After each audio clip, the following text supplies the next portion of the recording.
Yo, what's going on, good people? It's your boy 3 Stacks, baby. Representing Team Kings of Games. Metaphors, second favorite pin on the deck. First favorite pin on the deck, Zephyrus. Second, Metaphors. I respect Metaphors a lot. I think they're a great deck. I know everybody loves pinning magicians. That's kind of only that's like the only pin on the deck that's considered to be viable, that gets attention and love, and the only one that really makes the top cuts, and the only one that gets a powerful pin on the deck. To have a valid target to resolve them because of how metaphors operate. They do a lot of construction, and that's how you kind of just you get your card that you need in your extra deck. So you have your valid targets in deck to resolve Hamster, and then he's still a +1 in scale, which is nuts. And you resolve both his effects in the same turn. So Hamster really does help you in your resource game. He gives you a one card like Ring 4, one card Electrum effectively, and then he also is just a +1. So he's one of the better starter cards, honestly the best one. What's good, yo? It doesn't hurt that much. I'm big chilling. I'm gonna wait for everybody to get up in here before I get started. You already destroyed the Watching one of my old metaphor videos. You really do. So you don't need Time Gazer, so that way you don't have to play that break, because whenever hey, you what's good, my guy? It's going to be a turbo card, because you played 19 metaphors, and that's half your deck. Yo. Yo. Hey, Team Kings of Games, baby. Oh! Two gold drivers, and that's an abyssal one right there. It's also one card, potentially a one card Mithrium. Well, like 1.5 card Mithrium. If a metaphor is able to set a got like 5 years right now. I'm just waiting for more people to get here before I get started. I already got the window open. I'm gonna show you guys some decks. We're gonna have a little discussion. But for right now, while I'm chilling, how's everybody's day going? I'm always seeing ways to make Electrum before you kill them. Go ahead and pause this little metaphor video. What's going on, you guys? And we should totally have like man, we need to start like a Team Kings of Game group. That's what's going on. Hey. Yo. Breezy. And then of course 2 Jackal Kings. Got like 8 viewers. Say once we hit like a certain amount, like maybe like 10 or more or something, we'll go ahead and get started. Are you mad as me that they haven't made Gishki support yet? Indirectly, they still did. It's not literally, Gishki cards, because they haven't made Necro support in a while either. But indirectly, incantations, don't use Diviner, but Diviner technically. Uh-oh, that's my fiance calling me. Oh, I'm blessed, man. I'm definitely blessed. Hi, my love. Hey, I'm live streaming right now, babe. What's going on? Okay. You stepping outside? Can you hear me? Yeah, I can hear you, my love. What's going on? I'm just saying hi. Hi. I'm live streaming right now. Oh, you are? Mm-hmm. Oh, okay. I just called to say hi then. Love you. Okay, I love you too, babe. Alright. Oh yeah, also let me know, you guys, if it's like glitchy or anything. Let me know ahead of time. It's no problem. Like I need to know from you guys, because I won't know unless it's from your end.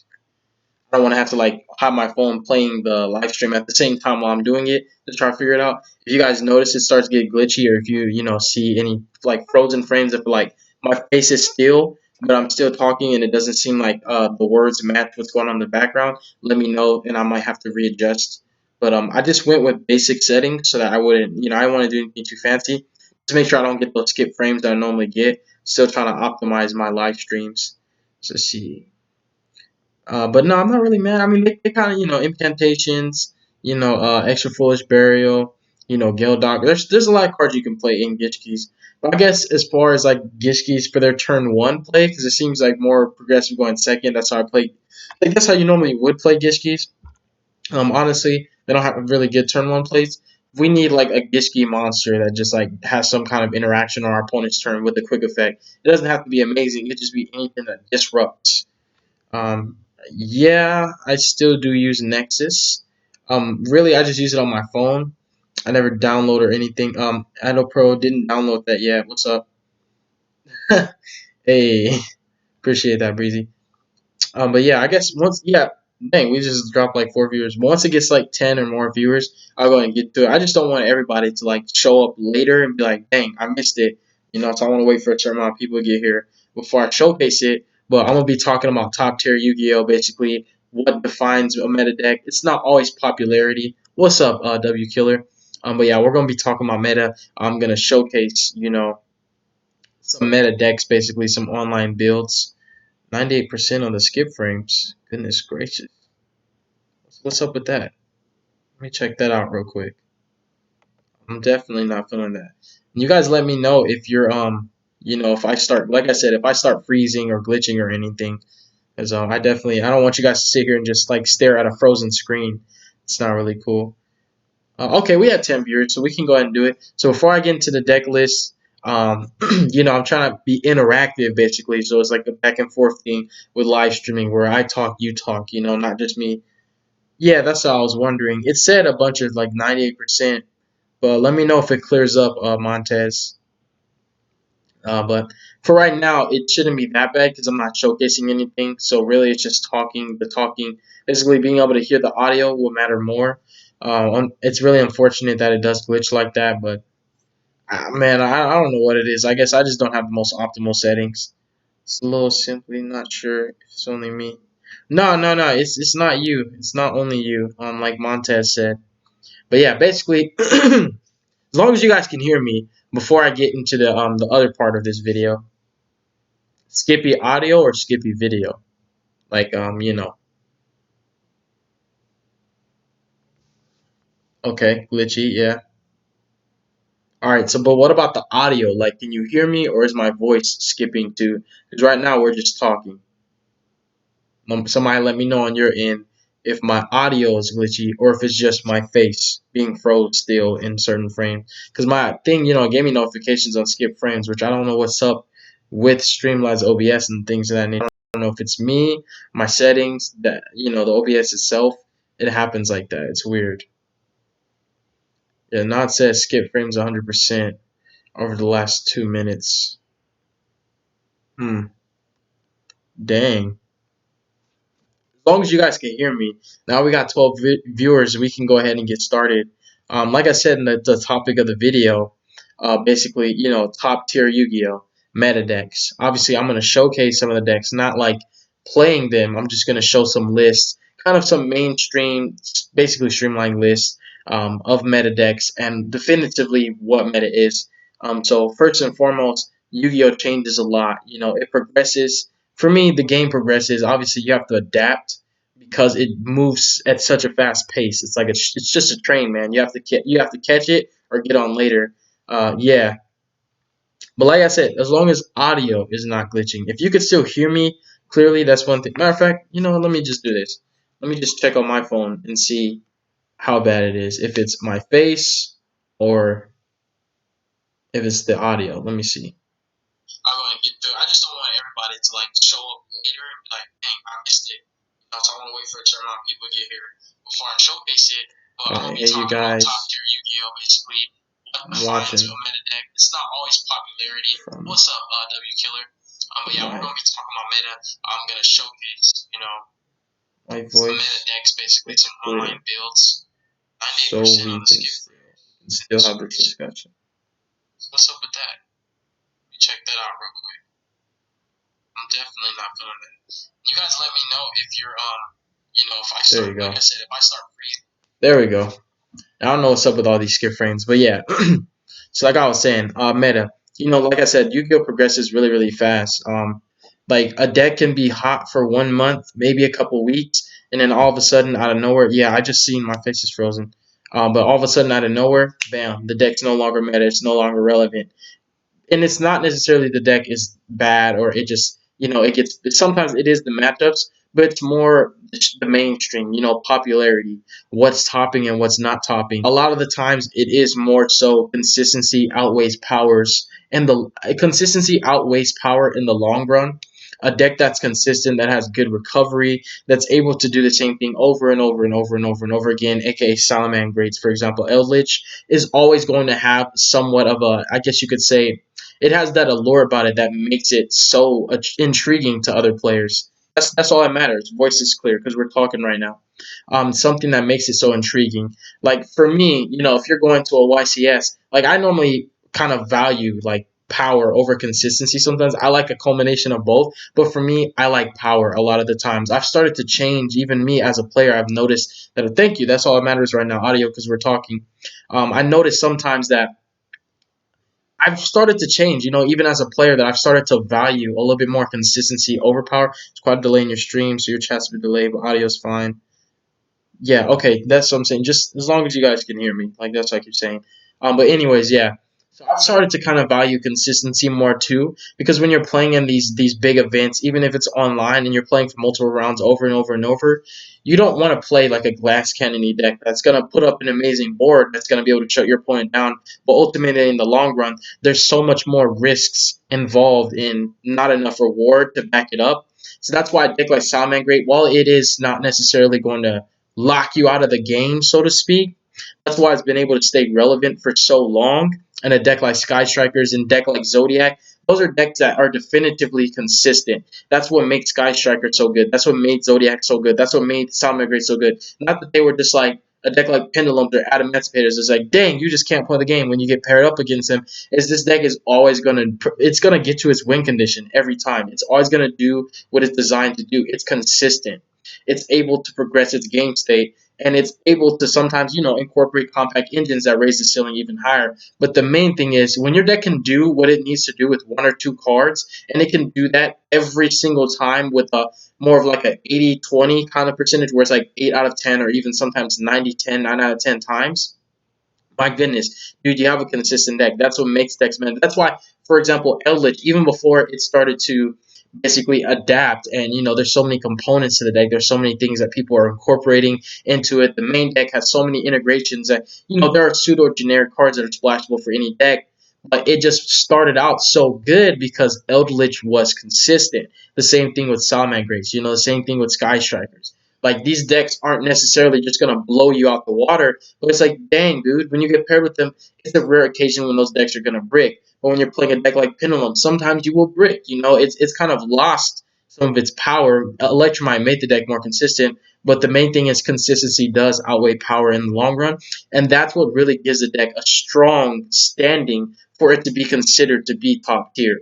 When you look at tier one isn't always the most disgusting, degenerate deck. Tier 1 is like, dang, man, this deck is tried and true. It's able to combat different meta decks, and at the same time, you can side correctly, and this deck's not going to get thrown off in the sideboard. That's another thing that really does put a deck in that upper echelon when it comes out to side decking, that when you sideboard with this deck, it's like, dang, it feels like you're still playing the same deck, even with the cards that you've sided into it. That's what really made Sky Strikers so incredible. It's like, dang, Sky Strikers, one engage would get you there, man. One engage would really get you there. One raid would really get you there. With Salads, one Gazelle would really get you there. With Eldritch, I think even one of their spells can really get you there in the long run. When you consider Invoked, one Alistair. Think of meta right now. Not every deck in the format is really just so degenerate to the point where when you get paired against them, you have a very low chance of being able to even play the game. It's more like, think of Eldritch, think of Invoked. These decks have like consistent one card combos, a one card engine, and it has longevity, meaning like, dude, this deck is capable of grinding. It has incredible recovery. The deck is consistent. That for me, those are some of the greatest, I guess you could say, influential elements that make a deck meta.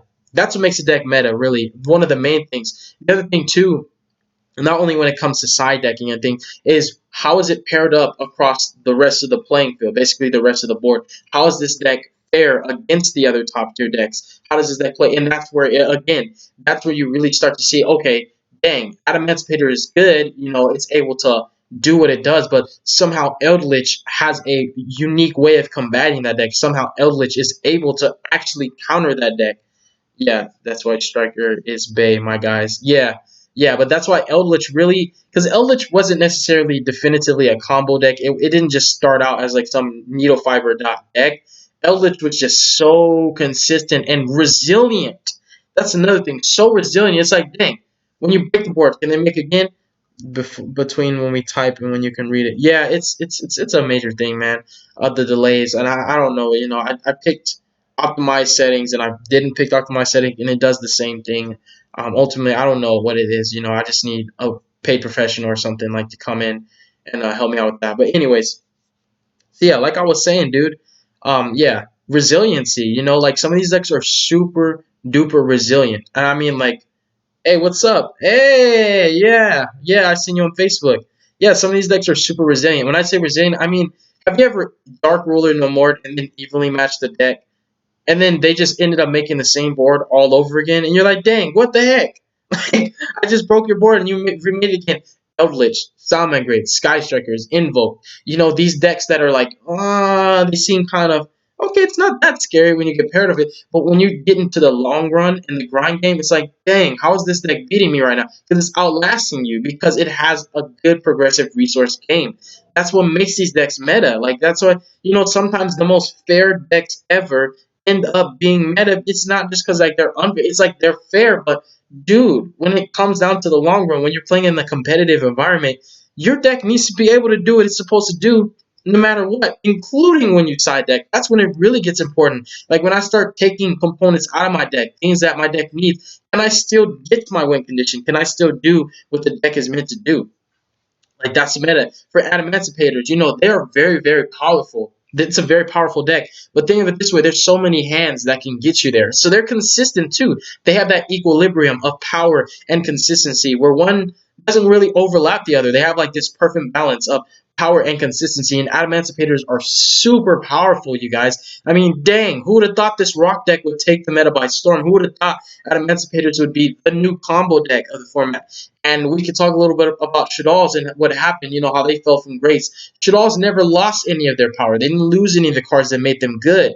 It's just these decks came and overshadowed it. And for me personally, I feel while Shaddolls kind of got kicked out, it's not really like they have bad matchups. It's ultimately like that consistency, like whereas Invoke Shaddolls able to do the things that Eldritch are able to do? Are they able to put up the boards that Adamantipator? And sometimes that's the thing. Sometimes it's just win to pass. So, skip frames dropped. So we're catching up, baby. We're catching up. Skip frame drops only 18%. That's lovely. So now we're not going to be skipping like that. So when this hits you guys in your time, when it catches up to that point, you guys are going to see we're no longer glitching. We're in there, baby. We're in there like swimwear. So yeah, like I was saying, Shaddolls for me, they are consistent, but they do have that deterring factor. Do you have a fusion spell? Do you only have one? Can it be Ash Blossoms? There are some things when I'm not bashing Shaddolls because honestly, I feel Shaddolls still deserve to be meta. I'm like, what happened, dude? But that's the thing. Like I said, how fast paced competitive Yu-Gi-Oh is. You can be meta in 1 hour, or like 1 week, 1 day, a month, and then like out of nowhere it just changes because new sets come out. Cards decline and also kind of ascend in popularity, and then hard counters come out. And it's not like, okay, Winda is a really strong card, right? It really can, like, it can shut down some of the best decks right now.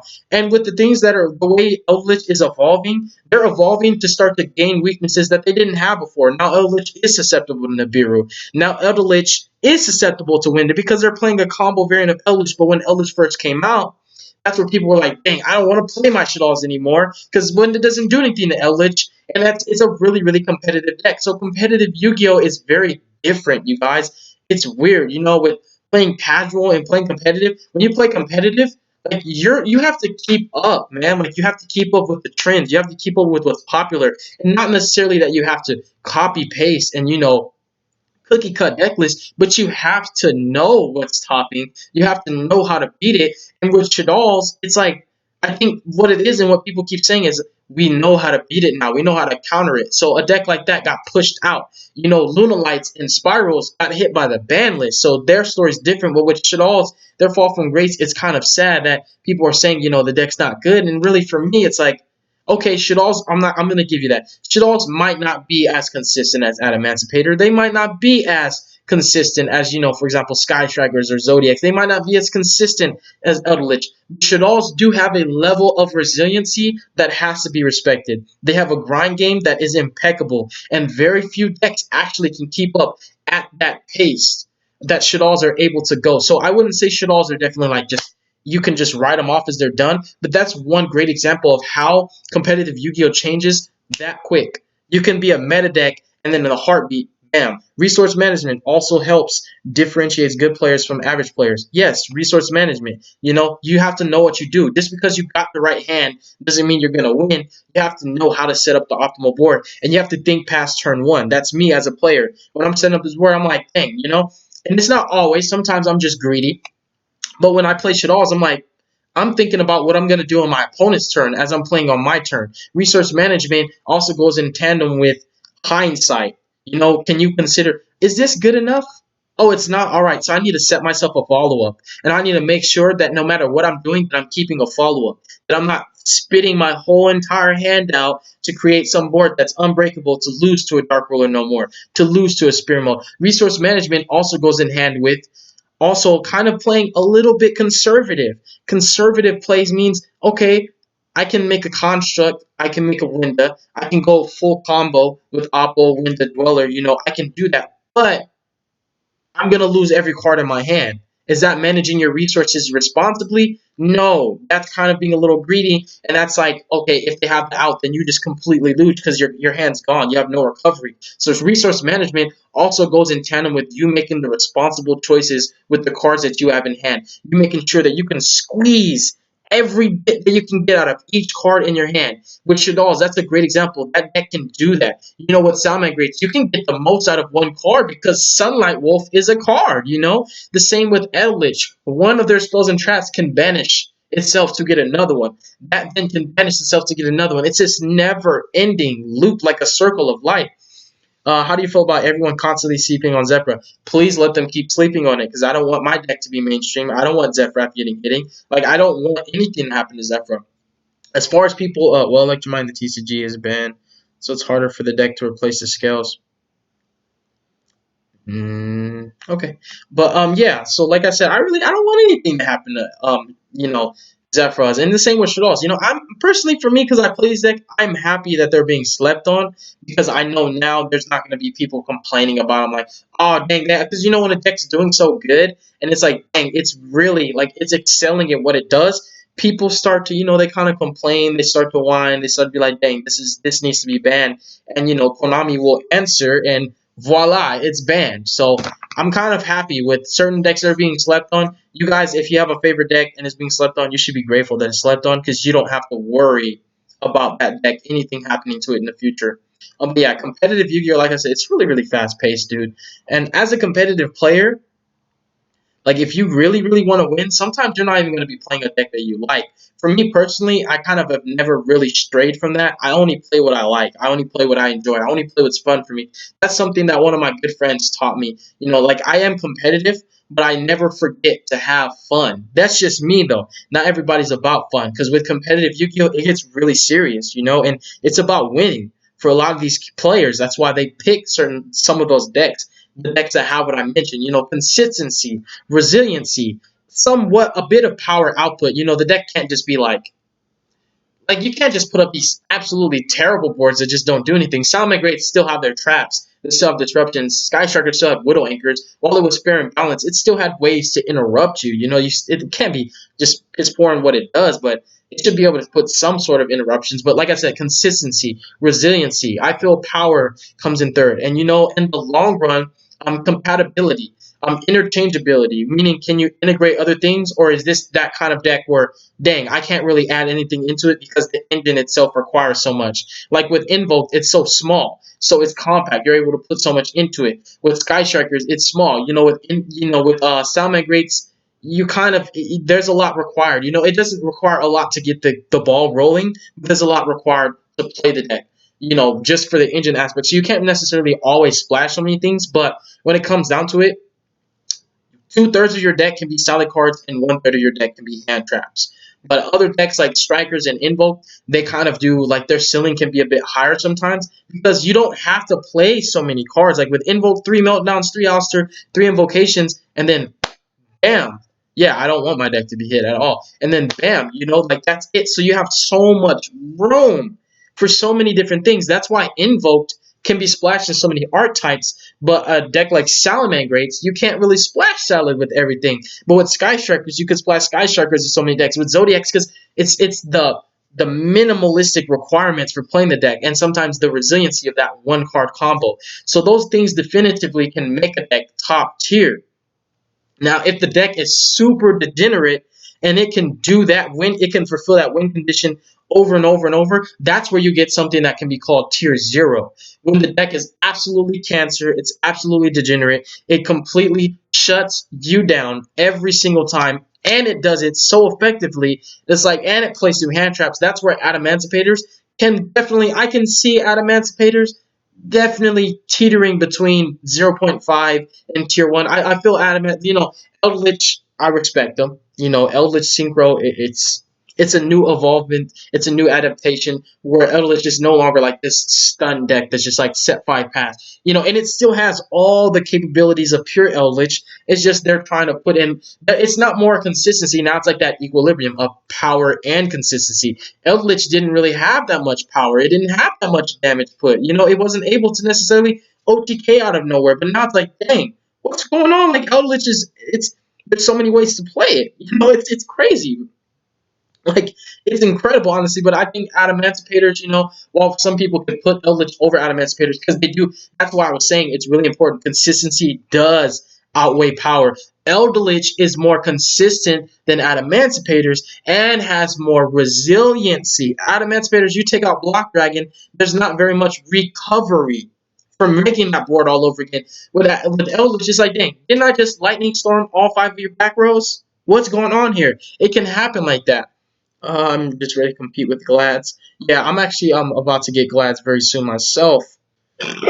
Yeah, you find a good segue. Can you discuss play testing, how you approach it, how you get the most out of it? It's really play testing is really easy though. Honestly, how I play test, I just do solitaire hands, and then I pretend that I'm basically playing a hand against interruptions that matter. Like with Shaddolls, one of the best ways to get good with Shaddolls, pretend like you're under Dweller, pretend like they have DD Crow for when it matters, pretend like they have Ash for Shaddol Fusion, and see if you can actually play around that. And if not, that's when it's like, dang, I really need to cut some cards. I really need to put something in my main deck to play around that. My Shaddol deck, I knew that Droll was prevalent, so I built it to play around Droll. When you're doing test hands, I'm not going to talk too much on that. I'm just trying to help you out, Daniel. Answer your question. Playtesting, solitaire hands for me have helped more than like sometimes. Well, no, it's kind of like I would say solitaire hands and then actual real life dueling help. But for me, solitaire hands really helped me to learn combos, to learn the ins and outs of my deck. Because you do want to give yourself solitaire hands where it's like, okay, you're just playing as if they don't have hand traps. So you start to learn your combo, you get it patented and down, and you master it. And then after that, you do your solitaire hands pretending like they do have the works. Like if your deck's like, dang, I hate when they have Ash, it hurts so much. Pretend they have Ash. Don't pretend like they have a hand trap that's easy to play around. Like, if your deck is capable of playing through multiple interruptions, you want to make sure they have the interruption that hurts the most. For pendulums, like you want to pretend like they have impermanence and Nibiru. So if you have the Jackal King and they impermanent and then Nibiru you, can you play around it? So that's just something hopefully that helps. The deck was doing nothing the format before. Yeah, that I know it sucks that I don't know. They had some hindsight hits on the ban list. I don't think they hit stuff that was doing good right now. They hit stuff that was going to do good with the stuff that they were releasing and dual overload and things, new card and new support that came in other sets. Sometimes core sets. I think it was a hindsight hit. It was like, dang, Master Rule 5, Pendulums can abuse like they can take advantage of that. We can synchro spam, we can XYZ spam, we can fusion spam. Thank you. So they're like, nah, pendulums need to check. So it was. I don't think it was like, dang, they're doing so good, but it was like hindsight. Just like when they put Buster to one, it's like ABC wasn't cutting up nowhere, but they knew. We're like, dang, Union Carrier is coming out. You can summon multiple Busters now in turn one. They just, I don't know. I'm not Konami. I can't really give the best explanation, but that's my logic behind it. Or Rodon Eldritch is that the Eldritch part is the backup plan. Yeah, it is. It really is. So now that I've discussed that, I'm just gonna ask you guys, the viewers, one at a time. Don't like overload it. But I'm gonna ask the viewers, what do you guys feel makes a deck meta? Now we talked about consistency, resiliency. We talked about power. Recovery matters, resource management matters, and how it's paired against the rest of the playing field. I mean, sometimes a deck's meta? Because it's literally anti-meta. Because it's the hard counter to everything that's out right now. That's why Infernoids kind of teeter-totter, and they're sometimes good, sometimes they're not, because Infernoids have a good matchup against decks that need their cards in graveyard, you know? So those are a lot of things, even when it comes to side decking. How a deck can it still play when it comes to side decking? But let me hear your thoughts. You know, what do you guys feel can make a deck meta, and why are the current decks right now the current best decks? Why do you feel that way? There's really no right or wrong answer. I'm asking your opinion. Have a fair amount of consistency and recovery. I think Black Wings have little to no recovery at all. They have consistency, but when it comes down to recovery, I think Black Wings, man, yeah, just overshadow Dual Overload. That's facts. Seth is very on point with that, because Dual Overload was like like, you guys, okay, think of it this way. Zodiacs were splashable in every deck. Dual Overload was like, here's a Zodiac for every deck.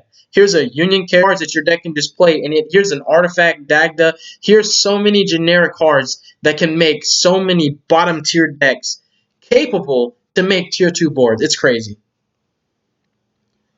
What would be the best hybrid, Necros or Megalith? I played Necros Gishki in real life. I played that. It's actually on my channel. It's pretty old because that was back in the day. I would say Megalith goes better with Necros, and Necros goes better with Gishki. And the reason being is because Gishki and Necros have more synergy, not because they're both water, but because the basically the Gishki Shadow and the Gishki Vision are still able to be used as the entire tribute for the ritual summons of the Necros cards. And on top of that, the Zeal Gigas actually allows you to draw into the Necros cards, and then there's more synergy with Salvage, where Salvage allows you to use Salvage for the Shuret, for the Shadow and the Vision. And the other cool thing too is it actually allows you to make extra deck plays too, which is something that's really really cool. You're able to make like rank 8s, you're able to make rank 4s. The other cool thing too is a card like Beautiful Princess can be incorporated into the deck, and also the incantations can help you a lot, and you have a lot more draw power. I just like Necros Gishki personally, just because of the synergy with Shadow and Vision. What is this guy saying? If you had to combine, I would say got super chat on. No, I don't. Yes, I agree. Who would have known Black Wings would make a comeback? Yeah, consistency. Some more helps them a lot, and 10 recovery. Yeah, some more. They don't have too many cards for that though.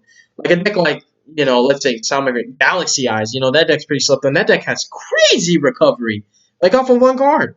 Representation by top players. By the time the player base is caught up, though, the pros have moved ahead. Yep, that's how it is, man. That's definitely how it is. And I think trends too. Like, man, decks can just trend. Like, I love Shadalls. Like, I really do like that deck a lot. And it sucks that it's not being respected and it's being underrepresented and underestimated. But at the same time, for me in the back of my head, I'm like, yes, Construct's not going to be banned again. Wendy's not going to be touched. Shadal Fusion's not going to get hit. So I'm like, yes, please keep sleeping on Shadalls, because now I don't have to worry about them hitting Shadalls again. That would suck. I mean, dang, they just got to full power. So let them underestimate those decks. Let them sleep on Black Wings. Let them sleep on the Infinite Negate with Apex, Avion, and Thunderbird. Because now people were complaining about Thunderbird needing to be banned. They're like, somebody needs to hit Avion. Somebody needs to hit this. You don't see anybody complaining about it anymore, because like he said, the pros have moved on. They're moving on to abusing other generic cards. And they're, borderline pushing those cards on the verge of getting hit, because, the player base is complaining. Consistent with relative power, like 75% of pinboard power, but ability to repeat it over and over. Block Dragon needs ban. Yeah, see, stuff like that, like what Key Entity saying, Block Dragon needs ban. Like I was saying, when it comes down to it, pro players start using good cards and people complain about it. And for me, like, I understand, it for a casual. Okay, like this. For a casual, I can understand if you're like, I just want to have fun. But if you're a competitive player, why are you complaining about good cards? Because it's like, dang, like, people ask for Konami to make new support. Like, dang, I want this deck to be good, and then backdoor turn around and say, okay, this is too good. This needs to be banned. It's like, dang, like, can it just exist? There's so many hard counters to it. Like, personally, for me, I don't think Block Dragon needs to get banned. I don't think anything's wrong with Adamantipator. I don't think anything's wrong with Eldritch. I don't think anything's wrong with Needlefire. That's because I'm competitive, though. I'm competitive casual to the sense where I can relate to casual players, because I play the game to have fun at the end of the day. But also at the same time, I don't feel like there's really a need for a lot of cards to be banned. For me, if it's like this, if it's just it's so difficult to combat to the point where you need to side deck like 15 cards, maybe it needs to be answered. If Dark Ruler No More is not good enough, maybe it needs to be answered. But for me, I love that the competitive environment thrives off of cards like that. That there's so much power. There's so many decks that are able to do such crazy things. That's where it becomes so fun for me. That's where a lot more of the fun comes. It's like, dang, I don't know what I'm going to get paired against. And he could lock me out. He might not, but my deck can do the exact same thing to you. So for me as a competitive player, I really don't think like hardly like Eldritch especially. Okay, I do not think personally that any Golden Land or Eldritch or Spellder Trap or Golden Boy himself deserves to be banned. That deck, Eldritch itself, is very, and when I say very, I mean very, very, very fair. Pure Eldritch sets up like 1 to 2 interruptions. It can just grind you to death, and I think that's what annoys people. That's what Skyshark is like. Dang, how many times is Ray gonna come back? How many times you can Kagari for your engage? This is getting annoying. So I know it can be annoying, but it's to answer your what makes a deck meta. You have to have consistency first. Thank you. That's what I'm saying. Consistency really matters. That's the golden #1 rule. That's a word that's used so many times. Consistency. Like, because it matters. Not only is that okay, the deck can do that, but how many times can it do it? And can it do it after the board gets broken? All decks have pretty good game plans today in general, except maybe Reptilian. Consistency is the determiner. Thank you. Yes. Yeah, like I was saying, back to what I was saying, ability to break a board is important too. You'll be able to go. You'll be going second 50%. Playing kind of tired of Needle plus Link Cross because you're seeing it everywhere. But need I mind you, if you had it your way, I'm sure there was a certain deck that you would love to be able to be competitive. See, when people say, oh, I wish my deck was meta, or I can't wait for people to stop sleeping on it, and then people stop sleeping on it, and then that deck starts to be played everywhere, then that same person was like, dang, I'm tired of people sleeping on Black Wings. They're like, all right, Black Wings needs to get hit. Something has to happen. This is degenerate. I'm tired of seeing it. Like, you can get tired of seeing things, but, like, the variety and diversity of Yu-Gi-Oh! I can't wait until Noodle and LP get banned so I can get my this guy. But like when it comes down to it, you can get tired of seeing it, but it's like, dang, these cards can make a bad deck good. Like Guard Dragons. People are like, dang, LP needs to get hit. This is just so degenerate. But then you have people playing Red Eyes that are like, dang, this made my Red Eyes deck playable. This made Blue Eyes relevant again. So what I respect and what I value about generic cards, while people may get tired of seeing them, they're like, oh, I'm just so burnt out on seeing it. What I respect about them is they can make a terrible archetype a bottom tier archetype that was never even able to compete in the first place, not able to hang with the big dogs, able to hang with the big dog. Now, any deck that can make Needle Fiber and abuse Link Cross and summon that generic board has a chance to compete. Now, I understand, yeah, it might get bland and tasteless, it might be boring, but my dude, like, it's there to help the player base, like Pot of Desires. People can say, oh, or like a card that could be like Pot of Greed, any generic draw power. It's like the card is there to support other decks. If it's generic, that's like, for me, generic cards are support for any deck. If it's generic and it belongs to an archetype, it's understandable. It's like, dang, I don't want my favorite card to get banned. But if it's just generic, period, and it's just a card like Link Cross is just there to help archetypes to be able to thrive more, able to produce better turn one boards, who can hate on that? Who would get mad? Like people would ask for a card and then complain about it for it to get banned. Mermos need to be banned. 5-6 handler. Mermos don't need to get banned. What? Okay, so let me just read these and I'll address the comments. Lunar Lights were great for a long time before the information disseminated. People were sleeping for 8 months after its first top. It's crazy how people like Califax say synchros are bad. On the other side of the spectrum, cards like Neophyte and Link Cross are ban-worthy. They are clearly intended for synchro decks to use. They are. They make synchro decks better. Like, look at Synchrons, like anything like that. Like, look at all this good support for decks that might not even be good. Are Murmos doing anything? Deck is too inconsistent, in his opinion. That's respectable. Like this stream setup. What did he say? Wait. Key entity. Okay. Golden Boy is the last card on my mind to get banned.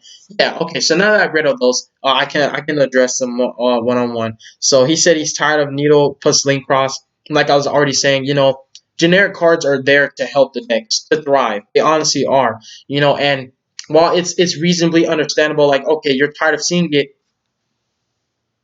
Buster Blader can do stuff. Blue Eyes can do stuff.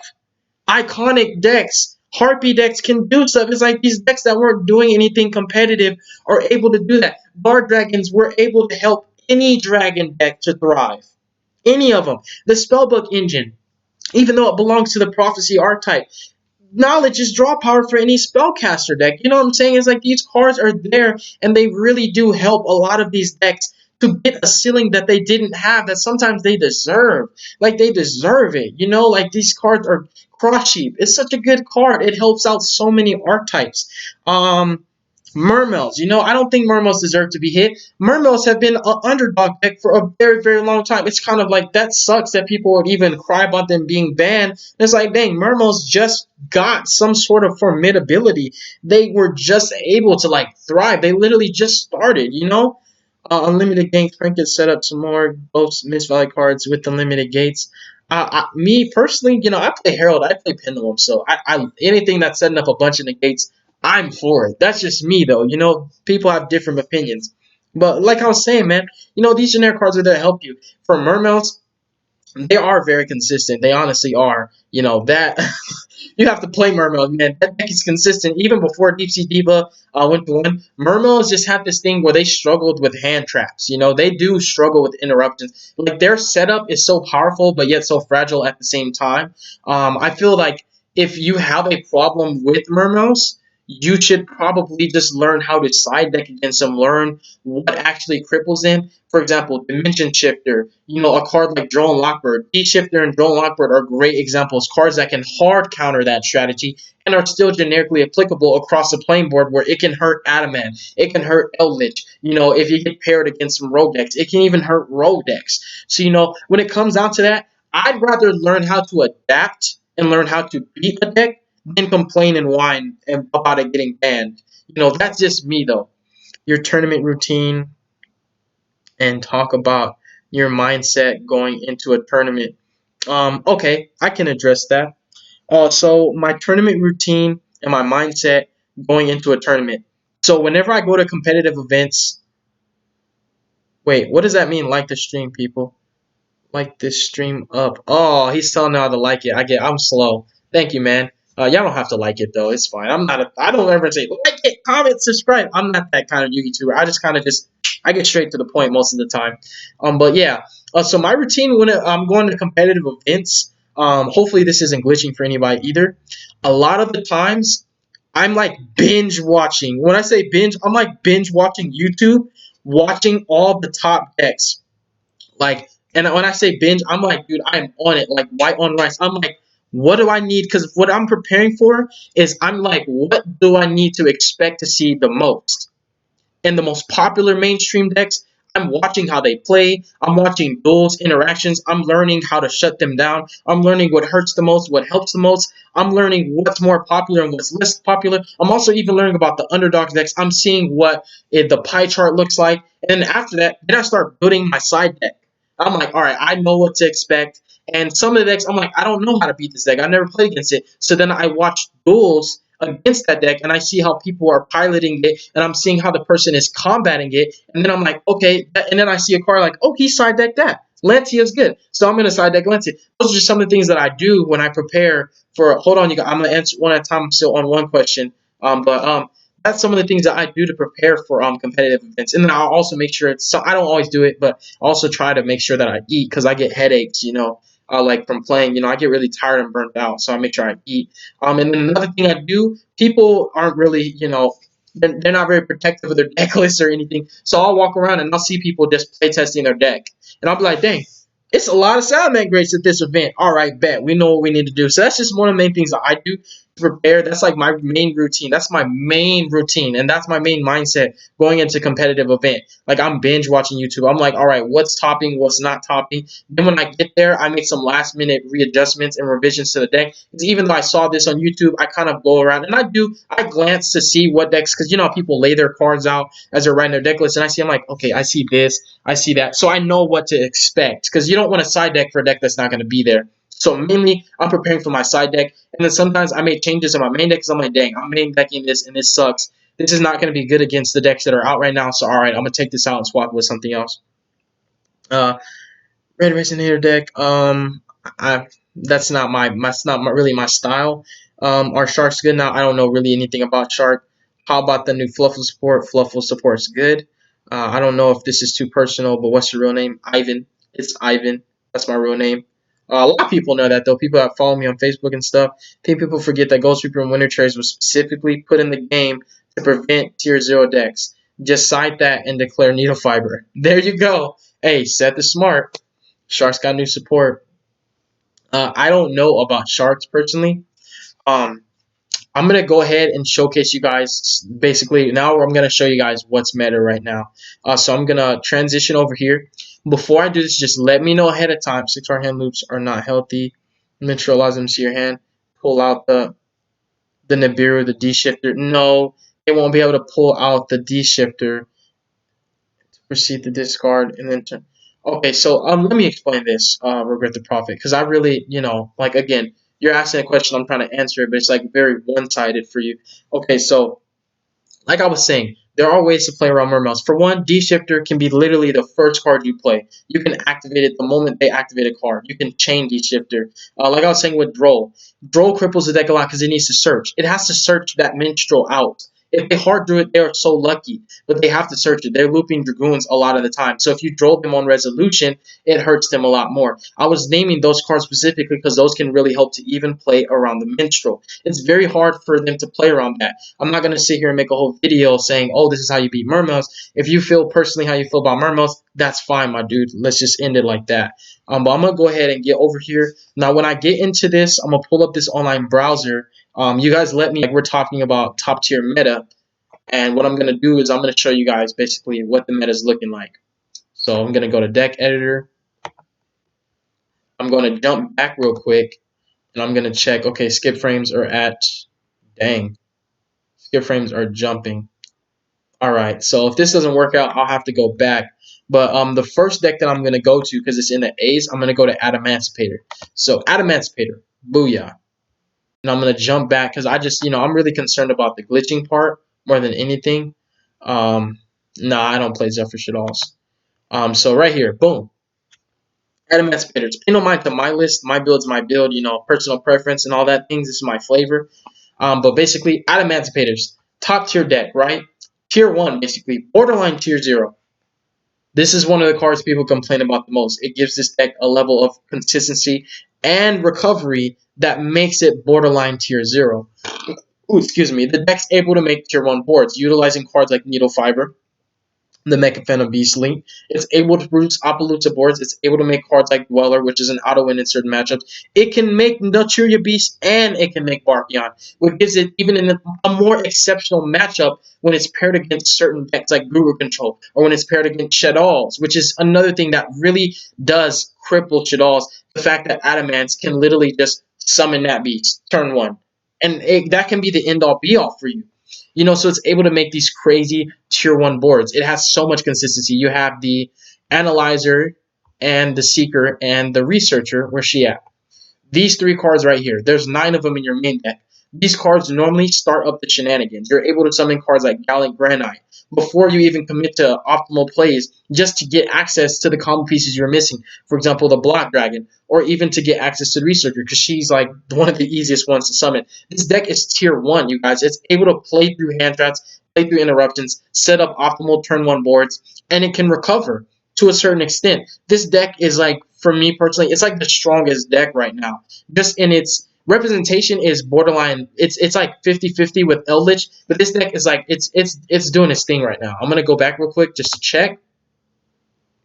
The skip frames are 60%. Like I was saying, please let me know if it's glitching or anything. Don't spam me. Just one person, just if you don't mind, let me know if the video starts to freeze my face while I'm showcasing the deck list. I'm gonna read some comments before I go back. What's your favorite hand trap at the moment? I really don't play hand traps like that. I don't.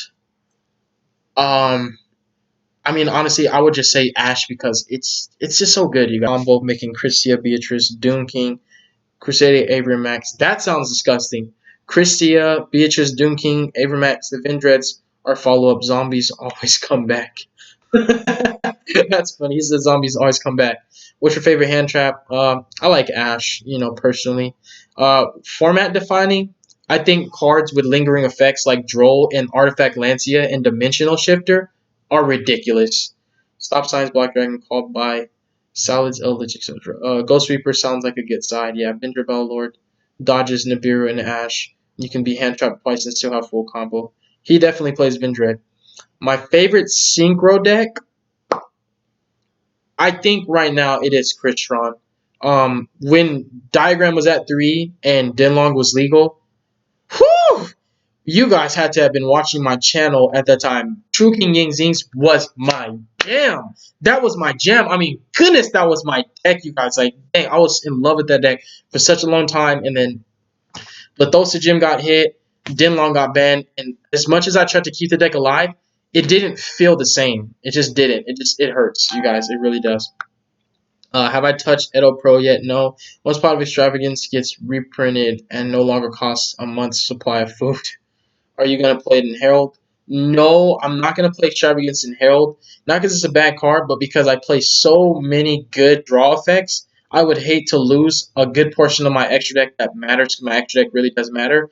And also at the same time be locked out of using any more of my draw effects like my Desires, like my Observatory, like my Merciful Machine, like my Stick Chair draw. There's just so much draw cards in the deck, and I need my extra deck. It's really important. I feel Extravagance is just like, definitively, it's more counterintuitive than it is helpful in Hell to Perfection. I see the skip frames at 97%, so I totally understand if my face is frozen right now. But I do know that the skip frames do not affect my audio, so you guys can still hear my voice clearly. What's going on, Pro Dark? So hopefully by the time this catches up to you guys will have heard me saying, I know that it's going to be skipping. I know it's going to freeze on my face. But you can still hear my voice clearly, and that's what matters because we're having a discussion. So I'm going to wait for the skip frames to go down before I get into those deck lists. What's going on? Pro Dark TV, what's up? And really, yeah, yep. I called it before you said it. I called it. So I'm going to wait. I'm going to wait. Mm-hmm. Yeah, I read it. I know. I know, you guys. I'm waiting for it to kind of just cool down. It does that from time to time, but not all. It normally it'll go back to normal. I'm just gonna wait for the stream to just kind of like resolve itself. But no matter what, like I was saying, the audio is not affected. But yeah, viewers are leaving. That's fine. But the audio is not affected as long as you guys can hear me clearly, like I was saying before. Yeah, it freezes. It does that. It's hard for me to explain. I don't know why. I don't control it. I'm not doing it intentionally. I'm waiting for it to just kind of just cool down. Yeah, I read comments all the time. I'm reading the comments right now. What do you mean? Like I read comments every day. But I'm just waiting for it to just like kind of just cool down for a second. And once it goes down, then we can get back to the discussion. But for right now, I am reading you guys' comments. I see like 6, 7 comments about it glitching. I think even before those comments came, I was telling you guys, I see the skip frames are jumping and that it does not impact my audio. You can still hear me clearly. And that's really what matters. I know for a fact you guys how it happened earlier. My face was frozen, so hear me.